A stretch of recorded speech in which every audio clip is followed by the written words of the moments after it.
All right. Today we're going to be discussing how companies can build a holistic culture of wellness with Kasey Chas, culture cultivator and mental health educator at Dopple. Welcome to Work at Life. This is a show for everyone who believes that work should be just as fulfilling as life outside of work, and that the way to get there is through building more human workplaces. I'm Maddie Grant, a culture designer and co-founder of a culture consulting firm called Propel, and I'm your co-host alongside my fabulous friend Sonia Lucina, an organizational psychologist heading up the workforce division at Question Pro.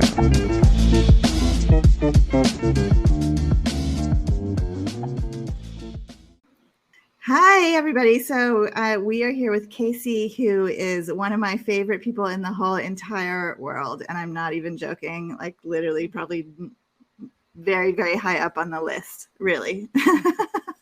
And Kasey and I have worked together in the past and just really love her to death. But Kasey, I want you to just to introduce yourself and just describe a little bit about your work and your interests.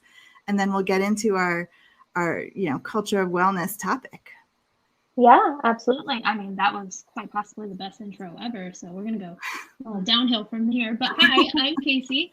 I am currently with Dopple XR, which is a 3D AR visual solution for e-commerce. So I get to play around in the tech space with some pretty phenomenal people. My role, I'm all things employee experience. So I'm basically the people person there, which gets to combine a lot of my professional passions, both on the mental health side, like Maddie had brought up earlier, and like coaching and people ops. So super excited to be here. And this is one of my favorite topics. So it'll be a good chat. Yeah, so Kasey knows a ton about mental well-being. It's something we used to talk about back in the day. So super excited to have you on to actually dig into this a little bit. And I actually did not know that there are three kinds of what you would consider to be wellness areas.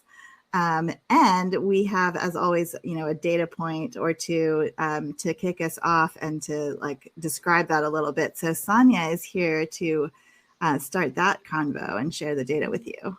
Yes, and I was so happy, first of all, that we're talking about this topic. And when thinking about survey questions, I feel like we could have asked like a million, because it's just so relevant. It's so timely. It's a moment where a lot of organizations are thinking about these topics. And based on the survey data that we're just going to share, I really do hope that organizations internally ask and survey their employees as well, so they can get a better understanding of what their population, what their workers are looking for. Because to us, when we got this data back, even though mental well-being, wellness, all of that is something that Maddie and I have talked about quite a bit, I still found it very eye-opening and very interesting when we got this information back. So the first question that we asked is, does your employer care about wellness as an employee benefit? And we asked this question to 300 currently employed workers across the United States, different industries, different tenures. And so when we asked them if their employer cares about wellness as an employee benefit, what was really like startling in many ways is that a quarter of their workers said not at all, like flat out no. And just over a quarter, 27%, said yes, but only the basics. So for example, we have an employee assistance program. So those two together show this tremendous opportunity during a time that organizations are saying, how in the world do I retain my people? How do I attract the best people? Well, if you do some self-reflection, this is something where you could actually find like a really big opportunity to improve. And so what happened with the rest? What happened with other 50%? Another just under 20% said, sort of. We started discussions about wellness. So some people are thinking about it. And then the remaining 30, 17% said, yes, we prioritize physical, emotional, mental wellness. So good for you if you're an organization doing that. And then another 13%, yes, we've got a variety of options like a gym membership or nutrition stipends. So Some organizations are doing something about it. But again, if you're taking a step back and you're an employer and you're saying, how do I differentiate? Maybe sadly, this can still be a differentiator because a lot of organizations are not doing it. But what we're seeing in research is that it's a true necessity. It's not just a nice to have, it's a must have. And there's still an opportunity to really set yourself apart if you have well-being and wellness programs done right. And so the next question we asked, and this one was maybe even more interesting to me, is if your employer provides some wellness benefit, what would you like to see more of? So still a quarter, people said, no, we don't get any wellness benefits. But out of those that do, about 25%, and this one really stood out, said more mental wellness benefits like stress management training, flexible work hours. And another 26% said more physical wellness benefits like gym membership or healthy eating stipend. Now, why was this really interesting to me is someone that's looked at, again, researched very deeply, both in talent acquisition as well as retention. What are some of the benefits organizations offer? A lot of times you would see like a gym membership. That was kind of like not every organization did it, but a lot of them did. The mental well-being was still something that oftentimes came with a stigma. And I mentioned a lot of times I lived half of my life in the United States, most of my adult life. And I feel like between the time I lived in Europe, US, and now Latin America, everybody has a therapist. It's, I think if you don't, it's very unusual. In Europe, a lot of people did. I love it. Yes. It's so like great. More people, I think. That. I know. And I'll keep saying it because I hope it like resonates with more and more people.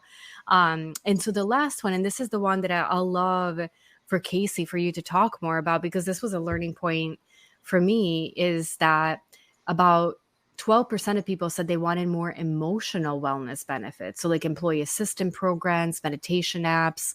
And then 15% said like, hey, I just like my company to prioritize this more, like, and start talking about it. Like, I'm not even like almost picky about what it is, just please do it. But going back, I think I'd love, Kasey, for you to tell us a little bit more around this, like physical, mental, and emotional wellness. Like, what are the differences? What are you seeing organizations do? But maybe even first, just taking a step back and making sure that everybody understands, like, what is the definition of these three pillars?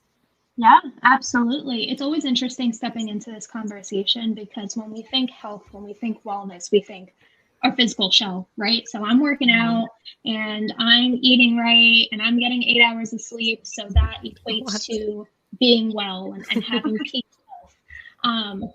And then we start to see that maybe we're still not feeling 100%, even though we're prioritizing those areas. So psychology has kind of pulled back and looked at a wider scope of different parts, different pillars of wellness, and kind of brought these three main pillars and the way that they interact with each other in your day-to-day, in and outside of the workplace. So you've got your physical health, which we discussed. It's that shell, making sure you're taking care of the body that you're in. But then looking at these two pillars of mental and emotional health as well, mental, emotional wellness. And that looks like your mental health being how you process things. So that could be stress management or decision making. And that ties into how we go about our role at work or how we go about making decisions in our life, maybe how we pursue different things personally and professionally. And then you have your emotional wellness, which is the piece that people aren't speaking about quite yet, but as we start to see mental health, mental wellness come up in conversation, we're seeing emotional wellness kind of peak up as well. And that's your heart. That's how do you experience things, and taking care of your emotional wellness or receiving emotional wellness benefits from an employer is really prioritizing things like how do you experience, how do you cope, your coping skills, or some emotional regulation skills, or even self-expression and how you show up in an experience professionally or personally. So now we're looking at, as wellness benefits and perks are a large conversation in the workplace, especially in talent acquisition and retention and making sure the right people in the right place. We're looking at the whole person walking into the workplace. It's not just your physical body, sitting a warm body in a seat. You're bringing your mind and your experiences with you. So employers starting to prioritize all three pillars is sending a message to employees that they want all three of those things to be prioritized and engaged in, to make sure that they are well, so that people can show up in their professional lives and personal lives as their best self, balanced in all three instead of prioritizing only one. It's been really interesting to see. Yeah, so what I really loved about this topic is that, we have talked ad nauseum about the importance of this kind of stuff, right? Like why companies should care about this kind of stuff, particularly around the pandemic, blah, blah, blah. We've said all of this. Everybody knows this now. But what's great about that is the big opportunity that has arisen in terms of being able to talk about mental and emotional and physical wellness. The awareness that it's brought to the table in terms of how important it is for organizations to actually play a part in helping to keep their people happy and healthy, right? But what I really wanted to dig into in this conversation is the actual specifics, like the practical, like, okay, we get it. It's a good idea, but like, what do we do? And that's where this idea of these kind of three different areas, I thought could kind of spark some ideas. And I'm wondering if, like, for small organizations that don't necessarily have a huge budget for benefits, with a big B, I feel like in these three areas, there's still lots and lots they could do, right? Do you have that sense, Kasey? Oh yeah, absolutely. I think the biggest resource that you can invest, whether you're a small company or a large company, is really investing in the conversation and normalizing. We mentioned earlier therapy and what it looks like in different countries. So starting to have conversations about emotional wellness and mental wellness and physical wellness and what support can be provided as a resource is a great place to start for any size company. Whether you're hosting wellness webinars and using internal resources to be able to get information out there, or even looking at maybe you can't afford a gym membership and a free, nutrition subscription and Headspace, but you can afford a small stipend to give every employee as a wellness stipend. You do what you think needs to be prioritized to help your mental, emotional, and physical health. It sends that reassurance that you're really looking at the whole person and starting to implement these things as you're a growing company. It should never be something that's thought about post 100, 200 employees. If you can make your core 5 realize that you care about their health, that says a lot as you continue to grow. I would think you even care more if you're small, because if you're small, everybody's working really hard. And every person like you lose one and like close my arm. And I was thinking about that too, because a lot of times like we think about who has ownership of something and is it HR and how big is the HR department. And one of the nice things that I think that's emerging is that there are a lot of people like all over the company, regardless of the size of the company, that are really becoming more and more passionate about these areas. Like there's more people, and I feel like within a person, there's like a greater sense of knowledge and a greater sense of passion. And what I've seen in some cases is like, if you ask your employee base, like for somebody to raise their hand and say like, hey, we're looking for a volunteer to do X, you'll get somebody that'll be really excited about it. And maybe they're in marketing or maybe they're in sales. Like it could be any group. And they're going to say, you know what, like, and you get a lot of these transformative stories. Like I started to meditate and my life changed so much, or I started to take care of my physical well-being and like, wow, I became like a better spouse. I became a better daughter. I became a better mother. Like, and because of like that personal impact, they're willing to share that out. So I think also having those conversations, because a lot of times what I'll see in organizations is the lack of bandwidth and saying like, we just can't take this on right now, or who's going to take it, or it ends up with a person that's maybe in the department, like in HR, that's like, oh, well, it makes sense for HR to run this initiative, but it's just not something that they're personally passionate about. And on top of not having the right bandwidth, it doesn't get executed right, or you don't do, check-ins to see, is this actually working, or what do people want, et cetera. So I think that's something else for a lot of companies, because now even, during the pandemic, HR departments were running around and saying like, we're just so burnt out, we're strapped so thin, like it's so hard for us to take on something. We understand the value of this. but we can do it. But to think about like, and I think it's also like a really nice way for people to give back. Like when you think about a sense of belonging, like I know for me personally, it's funny because anytime I talk with my partner, I'm like, oh, I was able to do this or that at Question Pro. He's like, wow, like it's incredible how much you care about connecting with your colleagues and giving back. And I'm like, oh, I do. Like I never think about that because I'm just excited about something. And there's many people like that too. So I think that's just something, again, to both of your points, regardless of how big the organization is, like sometimes even in a big organization, people still feel like they don't have bandwidth. So to be able to kind of like create an alliance of people that can, you know, have a group and share their passion and execute, I think could be really powerful. So have you come across objections to this? I mean, there must be people who are like, we don't want to waste our money on this, or this is completely, you know, pointless, or it's not, it doesn't help, you know, the bottom line, or like our ability to make profits, you know, etc. Like what have you heard like that? Facing leadership group, let's say, for example, which I've had experience in the past, coming up with, you know, let's prioritize wellness a bit more. And the question of, well, what's the return on investment here? Before we figure out what the perk is, what do we get back? And sometimes it's humbling to have that conversation of, you know, you get your people in their best place back, and that's the best possible investment. But digging a little bit deeper, sometimes the conversation is, but we already provide X. Why would I go any farther when we have a gym on site?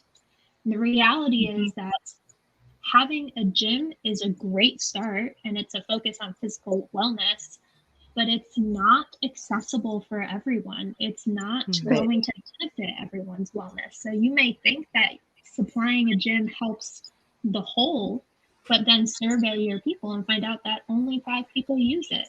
So typically in this conversation where there's pushback, my first reaction is, well, why don't you ask your people, what are they needing more of?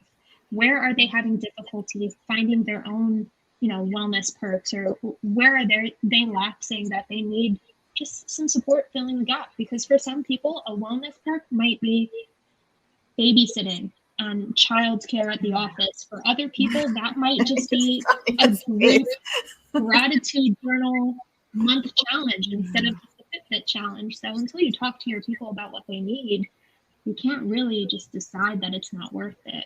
And you'll be interested to see what people will come up with when you ask them what they need for their wellness in any pillar, and especially all 3 together.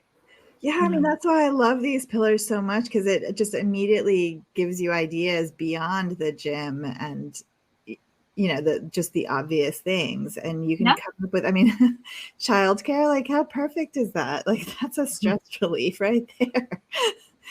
You know, like, I really love that. Yeah. Well, and that's like, go ahead. One thing I remember, there was a big McKinsey report that came out during COVID around like for that specific, like what are people looking for, what kind of support, and it really highlighted the nuances.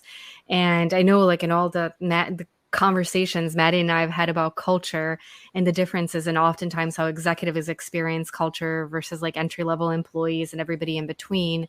I love, Kasey, that you mentioned that, like talk to people and ask people, because you're going to learn so much. And I know when we launched, and we mentioned this a couple of times, just like a very simple yoga and mindfulness class at Question Pro. And I remember at the time I was having a conversation, you know, should we do it, with our founder and our COO?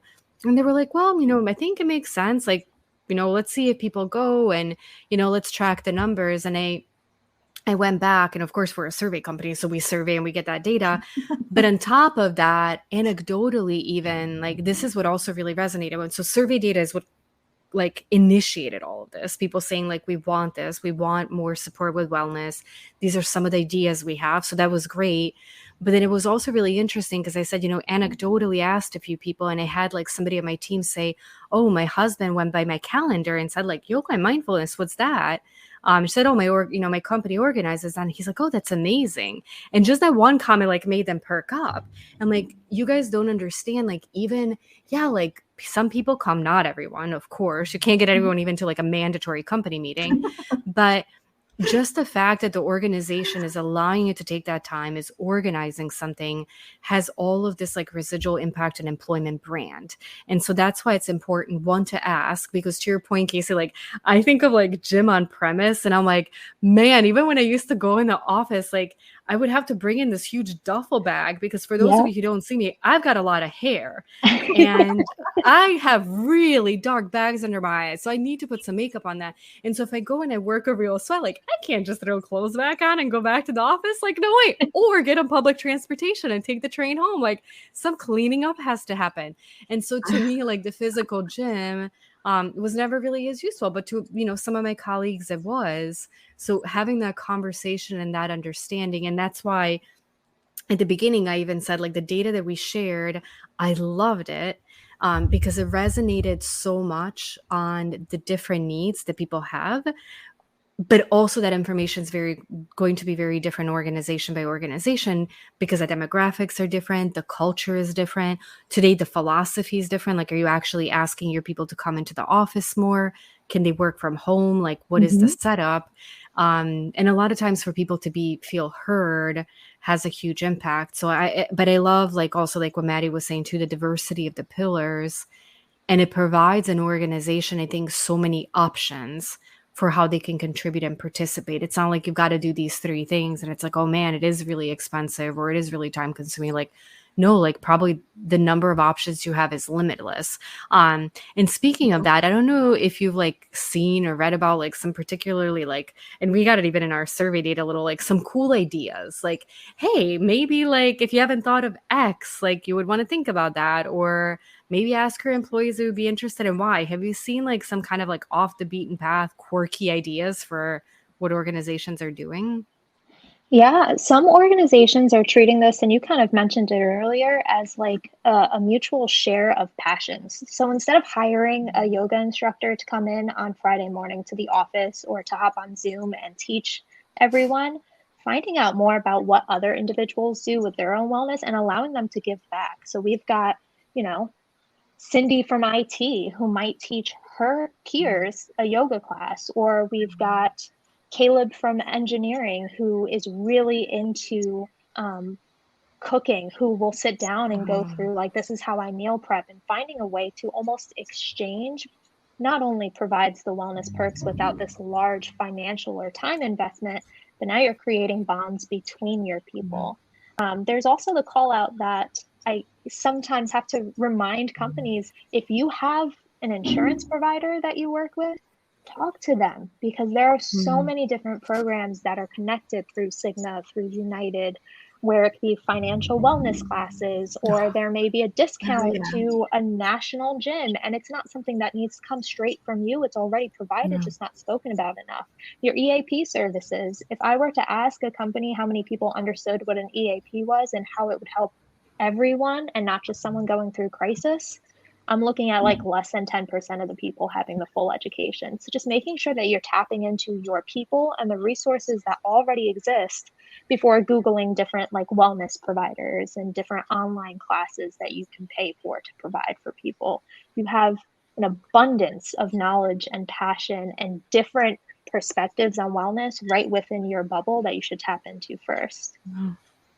That's such a great idea.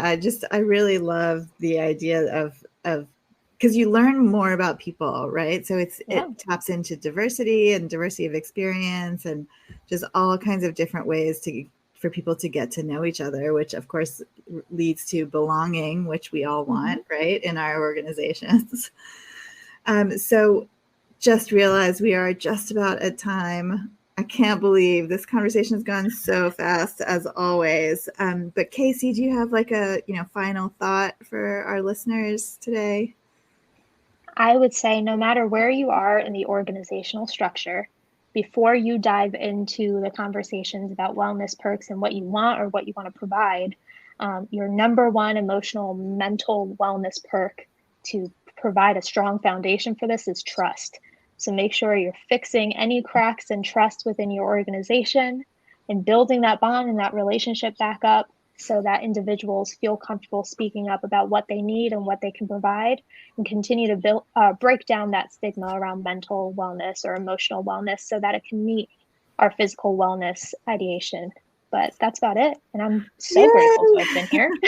Oh, it was so amazing to have you. Like, we need to have like coffee or something, like ASAP, because virtual. it was just such a brilliant conversation. Yes, thank you so much. Thanks for having me, ladies. All right, and we'll see everybody next week.